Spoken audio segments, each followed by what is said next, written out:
सारा ज़ाया हो गया सर, साल की तालीम हमें ज़ाया होगी सर इन 2-4 महीनों में। सर इन 2-4 महीने में हमें बहुत कुछ फ़ायदा आता है, वो सब। Konflikten i indiska Kashmir trappas upp. Över 30 skolor har bränts ner sedan somras. För i helgen har ytterligare en skola bränts ner i delstaten Kashmir. Sen konflikten i området trappades upp i somras så har över 30 skolor satts i brand. Vår Indienkorrespondent har besökt en av dem.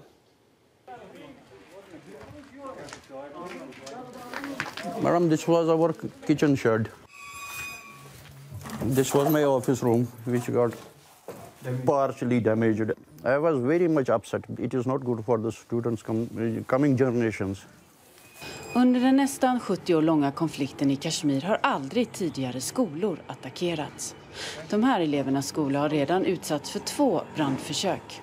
Vem som ligger bakom är oklart, men rektorn och lärarna vaktar nu skolan dygnet runt. Samtidigt som de försöker hålla modet uppe. As soon as we will come out of this crisis, we will start the renovation as well as the academic. Nedbrända skolor som den här visar tydligt på den ilska och frustration som finns här i Kashmir. Och för varje ny skola som bränns ner så ökar rädslan bland studenterna. सारा ज़ाया हो गया सर, साल की तालीम हमें ज़ाया होगी सर इन 2-4 महीनों में। सर इन 2-4 महीने में हमें बहुत कुछ फ़ायदा आता है, वो सब।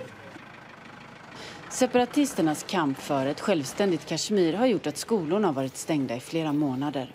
Och vissa har tagits över av extrainkallade indiska soldater. Men samtidigt har hundratals alternativa skolor öppnat, bland annat i moskéer. We don't want that these situations will give an impact on our studies and all that. That's why I came here, and these teachers teach us very well. What is the ribs? Att tusentals unga som deltagit i protesterna nu sitter fängslade är ytterligare en källa till oro.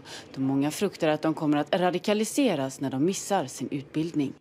If the students will be parted from their studies, then definitely the second thoughts will come to them. Like we can say a lot of negative aspects may impact them. We can say we will went back to the Stone Age.